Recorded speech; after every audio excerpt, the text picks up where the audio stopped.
The access point में आपका खैर मकदम है। मैं हूं आपका मेज़बान रियाज चौधरी। आज हमारे साथ मेहमान हैं इस वक्त यशुवर्धन जी, जो नेशनल कॉन्फ्रेंस के इंचार्ज हैं कालाकोट के। इनसे हम बात करेंगे और जो बारिशें लगातार शुरू हैं उसकी वजह से कई सारे नुकसानात भी हुए हैं, उसके ऊपर भी इनके कालाकोट की कॉन्स्टिट्यूंसी में वहाँ पे कुछ लोगों के नुकसान हुए हैं, उसके ऊपर चर्चा करेंगे। यशु जी, द एक्सेस पॉइंट में आपका खैर मकदम है। जिस तरह से लगातार ये बारिश हुई और उसकी वजह से आपके कालाकोट की कॉन्स्टिट्यूंसी में एक हादसा पेश आया और एक गरीब की जो है वहाँ पे नुकसान हुआ, तो उसके ऊपर आप क्या कहेंगे? पहले तो आपका बहुत बहुत स्वागत है यहाँ पे। सबसे पहले तो मैं बताना चाहूंगा कि पिछले एक हफ्ते में काफी नुकसान हुआ है। नाला में एक इंसान थे हमारे जिनकी जान गई बिजली की वजह से। उसके बारे में भी हमने डीसी साहब से बात की और जल्द से जल्द हम चाहते हैं कि मैंने डीसी साहब से रिक्वेस्ट भी की कि उनकी फैमिली को रेड क्रॉस के थ्रू कुछ मिलना चाहिए, क्योंकि वो गरीब परिवार से है। म्यूनसिपालिटी में भी बिजली की करंट की वजह से वहां पूरा घर का नुकसान हुआ, उस बारे में भी बात की। और आज सुबह का इंसिडेंट है, सुबह का, क्योंकि बारिश आपको पता रात को काफी हुई। मेरी पंचायत है खडारिया पंचायत, जहां पे मोहम्मद फारूक है, वो मोहम्मद इसराइल साहब के बेटे हैं, सन ऑफ मोहम्मद इसराइल। उनका नुकसान हुआ आज सुबह। उनके 5 घोड़े थे वहां पे मौके में, और वो जगह खडारिया पंचायत से काफी ऊपर पैदल चलना पड़ता है जहां उनका घर है, मकान है। तो वहां 5 घोड़े थे, 2 घोड़े वो नीचे आ गए और वो उनको नुकसान हो गया। 3 घोड़े बच गए हैं, पर उनके घर का भी नुकसान हुआ है और उनका वहां पे काफी नुकसान। लगभग मैंने अभी अपनी नेशनल कॉन्फ्रेंस की टीम वहां भेजी थी, जिसपे मेरे कालाकोट के यूथ प्रेसिडेंट विवेक शर्मा जी, मेरे ऑफिस सेक्रेटरी अशोक शर्मा जी, कालाकोट वहां के मेंबर अंजार साहब गए थे, साथ में नाइब सरपंच वहां के पंचायत के अपने बिट्टू जी गए थे, और उनके साथ चंद नौजवान साथी सारे गए। और उन्होंने मौके पे देखा कम से कम 2 लाख रुपए का नुकसान हुआ है। तो फिर मैंने एडी साहब से उसी टाइम बात की। एडी से आप जो कालाकोट के हैं, उनकी तरफ से भी यही हुई कि हम इनकी मदद करेंगे। और मेरी फिर शेर सिंह जी से बात हुई, उनकी भी यही बात है कि इनकी मदद की जाएगी। तभी मैंने एडमिनिस्ट्रेशन से मौके पे ही तुरंत एक्शन लिया कि मेरे पहले एडमिनिस्ट्रेशन के नोटिस में चीज आनी चाहिए कि नुकसान क्या हुआ है।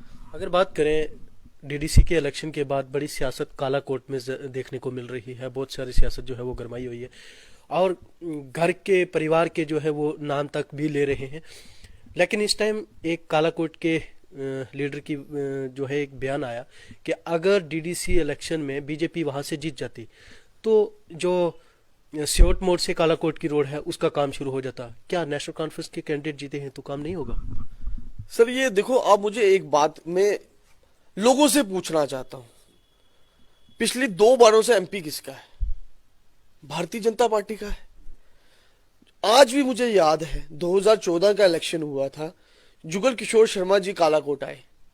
उन्होंने नौजवान साथियों से वादा किया कालाकोट के कि अगर मैं इस बार जीत के आऊंगा तो मैं सियोट कालाकोट रोड बनवाऊंगा। 2014 आज 2020, 6 साल में नहीं बनी। और अब ये कहते हैं कि डीडीसी इलेक्शन में वो कालाकोट सियोट रोड बनेगी।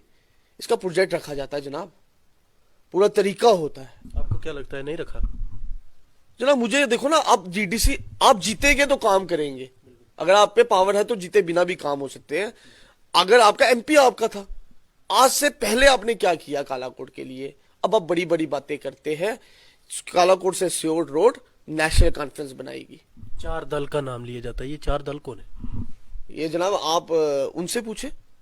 4 दल बाहर वो आपके लिए कह रहे हैं ना कि 4 दल इकट्ठे हुए और 4 दल की वजह से जो है नेशनल कॉन्फ्रेंस की सीटें जो है कालाकोट से निकली हैं, अदरवाइज हार जाते। कांग्रेस अपनी इलेक्शन लड़ रही थी, आप बेहतर जानते हैं। भारतीय जनता पार्टी अपनी इलेक्शन लड़ रही थी, इंडिपेंडेंट कैंडिडेट अपने लड़ रहे थे। बाजी साहब, ब्रेवी वाले बाजी साहब ने हमें मदद की है, पर वो फील्ड में कहीं नहीं गई। उनकी ब्लेसिंग हमारे साथ थी। तो 4 दल क्या हुआ? मतलब 4 दल अब इनकी आपस में पार्टी में नहीं बनती, उसमें मेरी क्या गलती है? कोहली साहब और इनकी हमारे ठेकेदार साहब के आपस में नहीं है, और अगर इनकी आपस में नहीं बनती, ये इनकी पार्टी का मसला है। एक ही बार बार बात करते हैं 4 दल 4 दल 4 दल कौन से? ये सवाल उनसे पूछा जाए। 4 दल नेशनल कॉन्फ्रेंस के लोग तो नेशनल कॉन्फ्रेंस की मदद करेंगे, भारतीय जनता पार्टी की थोड़ी मदद करेंगे। ये इनको समझ ही नहीं आती है, ये फ्रस्ट्रेशन है इनको। आपके पिता का नाम लिया जाता है कि उनकी वजह से ये जीत हासिल हुई। मैं उनका बहुत बहुत शुक्रिया अदा करता हूं। ये जीत मेरे वालिद साहब की है और क्रेडिट भी वालिद साहब को जानता है, और आने वाली जीत में भी वालिद साहब को क्रेडिट जाएगा मेरे, क्योंकि ठाकर ठाकर यशपाल सिंह साहब ने कालाकोट में काम किए। क्या लगता है बुखलाहट बोल रही है? ये बुखलाहट है ना। अब मुझे बताए, मेरे वालिद साहब में काबिलियत थी तो मेरे वालिद साहब का मैं नाम लेता हूं। अगर किसी के वालिद साहब में काबिलियत नहीं है तो आप वालिद साहब का अपने नाम नहीं ले सकते। इसमें मेरा क्या कसूर है? आप मोदी साहब के नाम पे वोट मांगते हैं, मैंने ठाकर यशपाल सिंह के नाम पे वोट मांगे, क्या गलत किया? क्योंकि मेरे वालिद ने कालाकोट में काम किया है और ये बातें करते हैं कि उनके नाम पे वोट मांगे। अगर उनके नाम पे वोट मांगे होते तो खाली कालाकोट में मिलते ना, ढांगरी में भी तो वोट मिले नेशनल कॉन्फ्रेंस को, मोगला में मेरी बहन को भी तो वोट मिले, शमीमा अख्तर को। ठाकर यशपाल सिंह को कालाकोट नहीं, जम्मू कश्मीर के लोग प्यार करते हैं। एमओएस मिनिस्टर रहे हैं वो, उनसे लोग प्यार करते थे। किसान बोर्ड के वो वाइस चेयरमैन रहे। एग्रीकल्चर पूरे जम्मू कश्मीर में ठाकर यशपाल सिंह साहब की देन है यहाँ पे, जो उन्होंने यहाँ डेवलपमेंट लोगों का किया। बार बार बोलते हैं। आप मुझे एक सवाल मैं लोगों से पूछना चाहूंगा, कालाकोट की जनता से पूछना चाहूंगा, कोई भी बच्चा जो होता है वो किसकी शक्ल छाया में चलता, अपने वालिद की या अपनी मदर की? तो क्या मैं गलत करता हूं? आज मेरे वालिद साहब मेरे इस दुनिया में नहीं है, क्या मैं उनका नाम ना लूं? ठाकर यशपाल सिंह का नाम जितनी देर उनका बेटा कुंवर यशुवर्धन सिंह जिंदा है, ठाकर यशपाल सिंह का नाम कालाकोट में कायम रहेगा। आप मोदी के नाम पे वोट मांगते हैं क्योंकि आपके बाप में काबिलियत नहीं है। मंत्री आए, मंत्री तक आए, वहां से कैबिनेट मिनिस्टर जो है मरकज की तरफ से वो भेजे गए कि कालाकोट में जाइए, कैंपेन करिए, फिर भी हार। अच्छा, मैं एक चीज आप लोगों को पूछना चाहूंगा, ये मोदी साहब के नाम पे वोट मांगते हैं वो जायज है, मैं अपने वालिद के नाम पे वोट मांगू तो वो गलत है। ये लोग कालाकोट की अवाम फैसला करेगी। दूसरी बात, आप पूरे दिल्ली से मंत्री बिठाए, रविंद्र रैना जी इधर बिठा के रखे, श्यामलाल शर्मा जी बैठी रही, मेरी माता समान प्रिया सेठी जी बैठी रही, तब आपको जरूरत क्यों पड़ी कालाकोट में इन लोगों को बुलाने की? है, अगर आपने 6 साल लोगों के काम किए होते 2014 से 2020 तक, तो शायद मुझे नहीं लगता था कि आपको नेशनल कॉन्फ्रेंस का सिंगल लीडर आपने कालाकोट में देखा। मियां अल्ताफ साहब को आपने कालाकोट में देखा, दुआएं ब्लेसिंग उनकी मेरे साथ थी, पर आपने कालाकोट में कोई जलसा करते हुए देखा उनको? क्या बाजी साहब को आपने किसी बड़े जलसे में देखा? क्या उमर साहब को आपने किसी बड़े जलसे में देखा? क्या फारूक साहब को किसी बड़े जलसे में देखा? नेशनल कॉन्फ्रेंस छोटी सियासत में मोदी साहब बड़े बड़े लीडरों का नाम नहीं डालती। ये जो छोटी डीडीसी की इलेक्शन थी, ये अपने बलबूटे में जीतनी चाहिए। अपने नेशनल कॉन्फ्रेंस के साथ लोग हैं जनाब, तभी तो ये आपको आंकड़ा बताता हूं, 27,809 वोट मिला है कालाकोट में नेशनल कॉन्फ्रेंस का एग्जैक्ट। जो ये 25,000 बोलते हैं ना, कल परसों के इंटरव्यू में 25,000 26 पर कुछ बोल रहे हैं, एग्जैक्ट वोटिंग ये मेरे पास है 27,809 वोट नेशनल कॉन्फ्रेंस को मिला। इसमें से 1800 वोट आगे, इसके आगे जो नेशनल कॉन्फ्रेंस को अंगूठे लगे थे वो खराब हुए तीनों जगह में। 1800 वोट, लगभग 30,000 वोट नेशनल कॉन्फ्रेंस के फेवर में था, पर 27,809 दर्ज हुआ है जो कानूनी तरीके से। भारतीय जनता पार्टी को 20,941 वोट पड़ा है। ये जो 21,500 कर रहे हैं, 20,900, मतलब आप इलेक्शन लड़ रहे हैं, आपको कम से कम फैक्ट तो पता होना चाहिए, आपको वोट कितना मिला है। इनको यही नहीं पता आपको वोट कितना मिला है। कांग्रेस को तीनों सीटों में 6,328 वोट मिला है। पहले आपको फैक्ट पढ़ने चाहिए किसको कितना वोट मिला है। और ये कहते हैं कि ये जो 20,000 वोट, इनको 20,900 कुछ वोट पड़ा है, ये खाली एक इंसान के कहने पे वोट है। इसमें कोहली साहब का वोट है, जो पुराने कैबिनेट मंत्री हैं, जो कैंडिडेट लड़े हैं उनका वोट है, एक बंदे के कहने पे वोट नहीं है। ये सब लोगों का वोट है। 20,000 बीजेपी का, ये तो बीजेपी के काफी है। मैं तो अकेला था ना जनाब इलेक्शन में, मैं और मेरी मदर और कालाकोट की गरीब आवाम। किसानों की बात करें, किसान मर रहे हैं लेकिन सरकार कोई बात नहीं कर रही है, डेट पे डेट मिल रही है, क्या कहेंगे आप? किसानों के लिए बोले कौन? किसानों के लिए बोले कौन? नेशनल कॉन्फ्रेंस का क्या स्टैंड है किसानों के साथ? किसानों को मदद होनी चाहिए। भारतीय जनता पार्टी खाली वोट गिनने में रह गई है। उनको इस टाइम वक्त है कि जिन्होंने वोट इनको दिए उनसे तो बात करे कम से कम लोगों से, और किसानों को मदद मिलनी चाहिए। नेशनल कॉन्फ्रेंस और मेरी भी यही बात है कि किसान लोगों को मदद ले, क्योंकि किसान ही हमारा आने वाला जो रोजगार बनता है गरीब लोगों का, वो किसान। हम लोग किसान हैं, मैं खुद किसानी परिवार से हूं, मेरे दादाजी हम करते थे, मेरे वालिद साहब ने अपने बचपन में काम किया हुआ है, खेती बाड़ी हम लोग भी करते थे। तो ये तो जरूरी है, पर कौन देखे जनाब, सबको अपने घर बनने में लगा हुआ है, कौन गरीब के लिए सोचेगा? ये नेशनल कॉन्फ्रेंस ठाकर यशपाल सिंह साहब ने। आप कहते हैं कि किसानों को भी डेट मिल रही है, और जम्मू कश्मीर के युवा के लोगों की बात करें, या जो लोग बिजनेस कर रहे हैं उनको 4G नहीं दी जा रहा है, कितना बड़ा नुकसान हो रहा है, और तारीख पे तारीख, तारीख पे तारीख, तारीख पे तारीख। ऐसा है क्यों है? क्या बौखलाहट में है बीजेपी? बुखलाहट तो है ना जनाब, सीटें हारी है। पूरी सेंट्रल मिनिस्ट्री बिठाने के बाद जब बंदा सीटें हारता है, दिल में दुख तो होता है। और एक एक शब्द ये बार बार बोलते हैं कि पता नहीं कैसे ये इलेक्शन जीते। जनाब पैसे तो आपने बांटे इलेक्शन में लोगों को, और आप हमारे लिए बोलते हैं। आप सब लोग जानते हैं कि मेरे वालिद साहब के पास इतना सरमाया नहीं था, और जब ये इलेक्शन हुई तो मैं परेशान था कि इलेक्शन कैसे लड़ी जाए। पर जब रास्ता ऊपर वाला दिखाता है तो रास्ता साफ होता है। आपने वोटर को खरीदने की कोशिश की कालाकोट की, पर लोगों ने वोट नहीं दिया आपको, तो ये बुखलाहट है। पैसा भी गया और वोट भी नहीं मिला, और मोदी साहब का नाम भी यूज किया। आगे की क्या रणनीति है कालाकोट में लेके? आप इंचार्ज हैं कालाकोट की। कालाकोट की आवाम फैसला करेगी आने वाला चुनाव कौन लड़ेगा। कालाकोट की ये जो हमारी गरीब आवाम है, कालाकोट की फैसला करेगी कालाकोट की अगली इलेक्शन कौन लड़ेगा। इलेक्शन वही लड़ेगा जो नेशनल कॉन्फ्रेंस की सीनियर टीम और कालाकोट की आवाम फैसला करेगी। इनकी तरह ये नहीं ऐसा होगा कि मेंबरी भी ये लड़ते हैं, नायब सरपंची भी ये लड़ते हैं, डीडीसी भी ये लड़ते हैं, और एमएलए इलेक्शन के भी हकदार यही बनते हैं, एक ही इंसान। तो इसमें अगर इतना ही है तो इस बार इनको मौका किसी और को देना चाहिए भारतीय जनता पार्टी से लड़ने का। क्यों नहीं मौका देते? ये बिपन जी भी तो इलेक्शन लड़ रहे ढांगरी से, उनको मौका क्यों नहीं देते? एक मैडम हमारी मोगला से बीजेपी की इनके वहां से लड़ी है, उन्होंने भी 6000 वोट लिए है, उनको मौका क्यों नहीं देते? ये क्यों बार बार खुद ही लड़ते हैं? मेंबरी भी इन्होंने लड़ी पंचायत सेल्सू से, नायब सरपंच भी ये खुद बने, बीडीसी इलेक्शन भी ये खुद लड़ना चाहते थे, वो रिजर्व होगी एसटी के लिए। डीडीसी इलेक्शन भी इन्होंने लड़ी, हार के। अब एमएलए इलेक्शन भी ये लड़ेंगे। ये तो वन मैन वन शो करते हैं, तो फिर इनकी पार्टी में लड़ाई क्यों ना हो? क्यों कोहली साहब और ठेकेदार साहब की लड़ाई ना हो? 2021 के लिए कहा था बीजेपी की तरफ से कि राजौरी पुंछ के रेल के साथ जो है वो जोड़ दिया जाएगा, लेकिन अभी तक लोग इंतजार कर रहे हैं। ये तो जनाब ये सवाल बहुत आपने अच्छा पूछा, पर ये आप इनसे भारतीय जनता पार्टी से पूछे, एमपी साहब से पूछे। सर लोग क्या कहते हैं? लोग तो परेशान है, लोग तो भारतीय जनता पार्टी से परेशान है। वो तो आपने इस वोटिंग में देख ही लिया होगा। मैं जनाब एक बात आपको बोलना चाहता हूं, इनकी करनी और कथनी में बड़ा फर्क है। ये कहते कुछ है, करते कुछ है। मैंने तो जुगल किशोर जी को कालाकोट में देखे हुए पता नहीं कितने अरसे हो गए।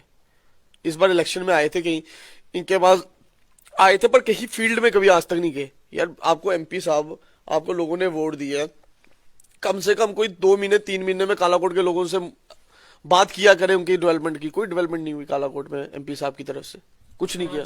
आज की डेट में असेंबली इलेक्शन हो तो राजौरी पुंछ का क्या रहेगा? कितनी सीटें जो है नेशनल कॉन्फ्रेंस निकाल पाएगी?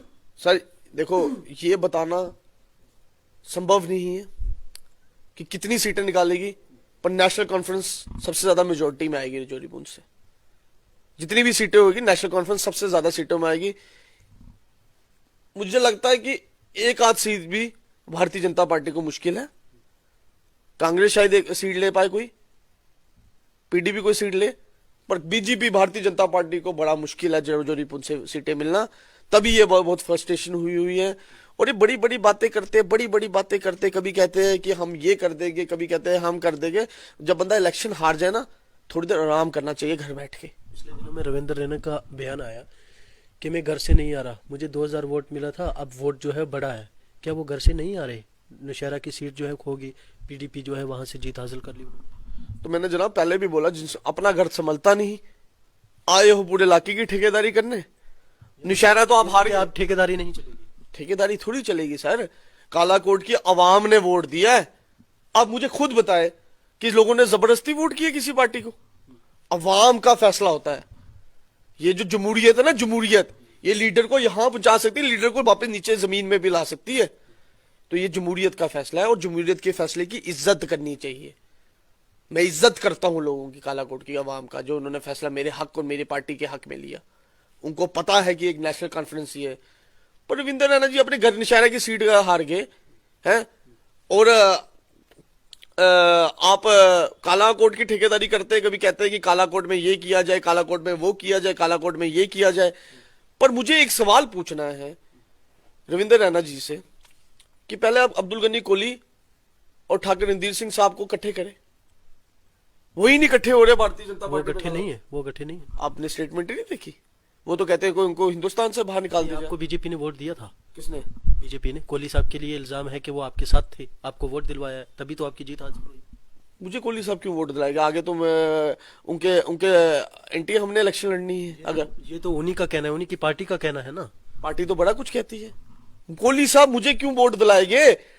पहले मुझे बताए, ये जो वोट इन्होंने लिया है कालाकोट में 8,500 वोट, ये अब्दुल गनी कोहली साहब का है, वरना मैंने इनकी जमानत जब्त करनी थी यहाँ पे। मैं आपको सच बोल रहा हूं, अगर कोहली साहब इनकी पार्टी में नहीं होते तो ये 8,000 नहीं मिलता। 3,000 से ऊपर जाते तो आप मुझे बोलना था। इनकी जमानत जब्त करनी थी यहाँ पे हमने कालाकोट में, क्योंकि जमहूरियत है जनाब। ये तो कोहली साहब कैबिनेट मंत्री रहे हुए हैं, तो उनके कहने के उनके भी वर्कर हो गए, उन्होंने भी वोट दिया इनको, उनके कहने पे भी लोगों ने वोट दिया होगा। कोई पार्टी में किसी का मदद, जब बंदा हार जाता है तो उनके पास जी बहाने आते हैं। आज से इलेक्शन से 15 दिन पहले तो ये कोहली साहब के साथ मीटिंग ही कर रहे थे इकट्ठे बैठ के सब।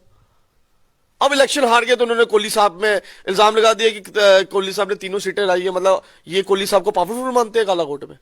कहने का तो यही मतलब हुआ ना कि कोहली साहब स्ट्रांग है कालाकोट में। आप भी मान रहे हैं कि इस टाइम तक कोहली साहब जो है वो वहां पे कामयाब हैं, लेकिन बाकी के बीजेपी कार्यकर्ता जो वोट मिला है वो बीजेपी को कोहली साहब की वजह से मिला है, लेकिन अब जो है उनको टॉर्चर किया जा रहा है। कोहली साहब की वजह से नहीं होता जनाब, ये हर बंदे की क्रेडिबिलिटी होती है। कोहली साहब का भी कुछ वोट होगा, कुछ इनका भी अपना वोट होगा, कुछ जो लड़े थे। बिपिन जी का अपना पर्सनल वोट है, मैडम जो ऊपर से बीजेपी से लड़ी उनका पर्सनल वोट है। ये एक बंदे का वोट नहीं है 20,000। पर कालाकोट में जो 3 सीटों में नेशनल कॉन्फ्रेंस ने लड़ा है वो ठाकर यशपाल सिंह साहब का वोट है, अकेले इंसान का। मेरा वोट नहीं है, वो मेरे वाली साहब की कमाई है जो लोगों ने आज 3 सीटों में दी। एक फैमिली के ऊपर, आपके एरिया में एक फैमिली है, उसके ऊपर अटैक हुआ, एक पुलिस वाला जो है वो अटैक करता है, और उसके बाद उसका भाई जो है वो तहसीलदार है, उसके बाद जो है कार्रवाई नहीं होती, और 5 दिन के बाद काउंटर FIR लग जाती है कि ये कंप्रोमाइज करेंगे। आज तक कोई कार्रवाई नहीं, आज तक वो इंसाफ के लिए भटक रहे हैं, और 5 बंदे 5 फरीक हैं घर के, उनके ऊपर भी FIR लगा दी। सर ये तो एडमिनिस्ट्रेशन का काम है। मैं हर बार बोलता हूं कि एडमिनिस्ट्रेशन को अब थोड़ा संभलना चाहिए और लोगों के हक में फैसले करने चाहिए। अब वो जो टाइम चला गया जब महाराजों राजों का टाइम चलता था। अब कालाकोट की गरीब आवाम फैसला किया करेगी कि क्या सही है क्या गलत है। ठाकर यशपाल सिंह का बेटा कालाकोट में क्यों आया है? कालाकोट के लोगों के लिए आया है। मुझे सियासत का कोई शौक नहीं था, ना मुझे आना था, मेरी मजबूरी मुझे सियासत में लाई है। मेरे वालिद साहब जगदम इस दुनिया से गए तो मैं सियासत में आया, और लोगों ने मुझे सियासत में लाया। वो आपने देखा होगा खुद ही, वोट 3 सीटों में नेशनल कॉन्फ्रेंस का जीतना, ये मुझे लगता है पूरे जम्मू कश्मीर में रिकॉर्ड है। कोई भी जगह कोई कॉन्स्टिट्यूंसी में क्लीन स्वीप नहीं हुआ अभी तक किसी भी पार्टी का, कि ठाकर यशपाल सिंह साहब ने काम किए थे। लोग, आप युवा हैं, नौजवान हैं, जम्मू कश्मीर के नौजवान लोगों को आप क्या कहेंगे आने वाले वक्त में, अगर नेशनल कॉन्फ्रेंस या असेंबली के इलेक्शन हो तो उसके ऊपर नौजवानों को क्या मैसेज देना चाहिए? नौजवानों को मेरा एक ही मैसेज होगा कि आपको लीडर तक जाने की जरूरत नहीं है। मेरे आपको यशुवर्धन सिंह के पास आना है खाली। आप नौजवानों की सुनवाई मैं करूंगा, क्योंकि लीडर तक हर इंसान नहीं पहुंचता। उमर साहब, फारूक साहब तक हर इंसान नहीं पहुंच सकता। मैं नौजवानों के लिए खड़ा हूं आने वाले वक्त में, कालाकोट के नौजवान और जम्मू कश्मीर के नौजवान। इस इलेक्शन में आपने देखा होगा कि नौजवान मेरे साथ बहुत ज्यादा जुड़े, और जो इस बार नहीं भी आए उनसे भी मेरी उम्मीद होगी अब वक्त है, आ जाओ मेरे साथ। अगर लड़ाई लड़नी है, 4G के खिलाफ लड़ना है, स्टेट का दर्जा वापिस चाहिए तो मेरे साथ आओ। अगर स्टेट का दर्जा वापिस हमें मिलेगा ना तो जनाब कालाकोट के लोगों को नौकरियां मिल सकती हैं आने वाले वक्त में। पहले भी नौकरियां किसने दी कालाकोट में? मेरे वालिद साहब ने दी। जब नेशनल कॉन्फ्रेंस की हुकूमत थी तो मेरे वालिद साहब ने यहां पे लोगों को नौकरियां लगवाई। आज नौकरी कोई नहीं है। जब स्टेट ही नहीं रही तो नौकरी कहां से देंगे? फिर तो दिल्ली बम्बई का बच्चा आएगा मुकाबला करने, तो हमारे बच्चे कैसे करेंगे? आज 4G बंद है जनाब, कैसे पढ़ेंगे ऑनलाइन बच्चे हमारे कालाकोट के? मैं कालाकोट की यकीन है। मैं 8 तारीख मिली है क्या 8 तारीख मिली है 4G के लिए, तो 8 तारीख कब 8 तारीख आएगी वो भी देखेंगे।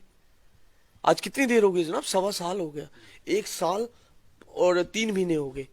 1 साल 3 महीने का जो पुराना नुकसान है वो कौन पूरा करेगा? बच्चे नहीं पढ़।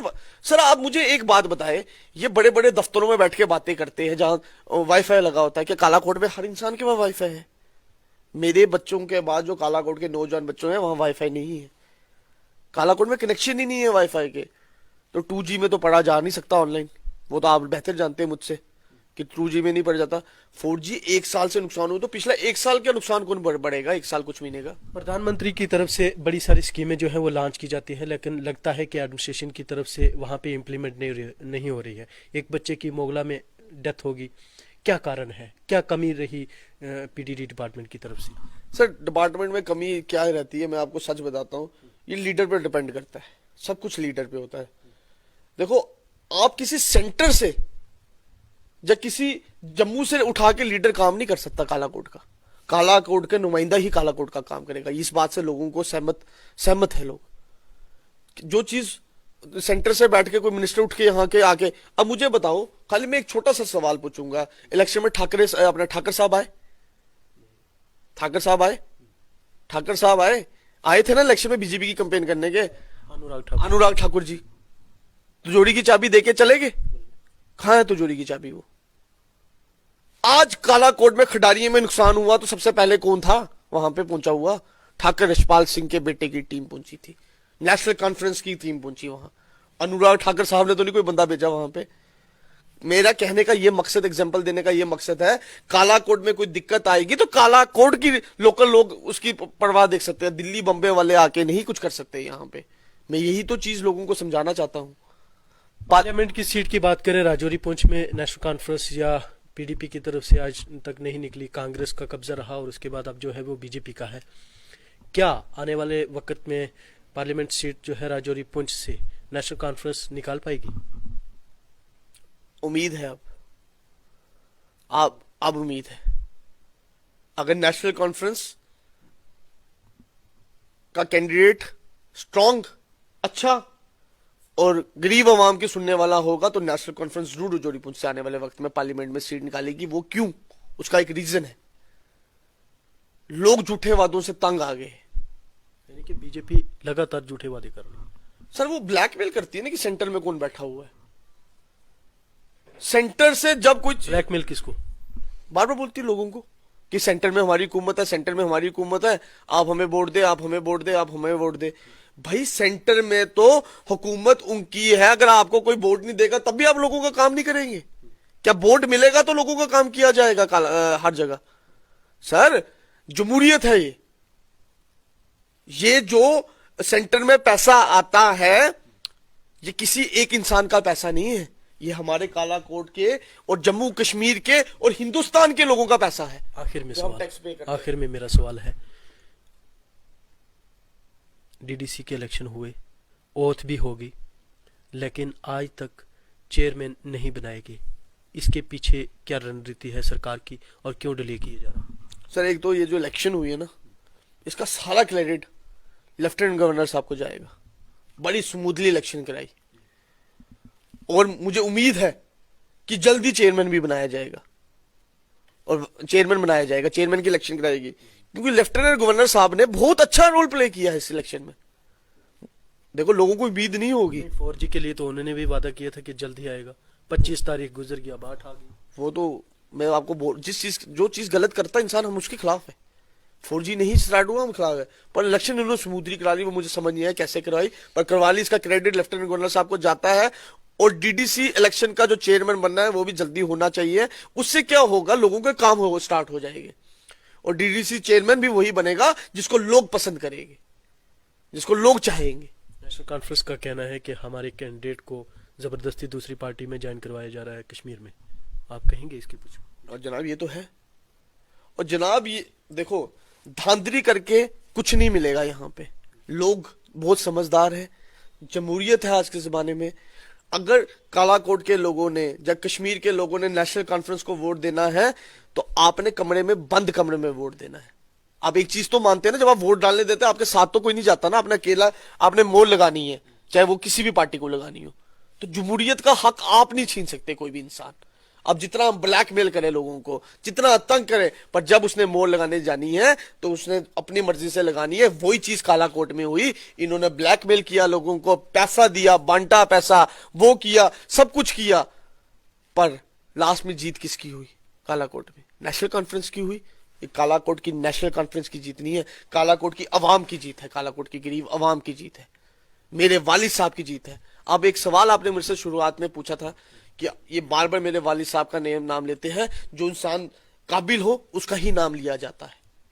आज ऑपोजिशन वाले भी बार बार नाम लेते हैं। ठाकर यशपाल सिंह कालाकोट की शान नहीं थे, जम्मू कश्मीर की शान थे। आप कहीं भी चले जाए, किसी भी कॉन्स्टिट्यूंसी में चल जाए, ठाकर यशपाल सिंह के पे आप इल्जाम नहीं लगा सकते। एमएलए कौन रहा यहां का कालाकोट का? मेरे वालिद साहब रहे। तो करोड़ों की प्रॉपर्टी किसके पास होनी चाहिए? आपके पास?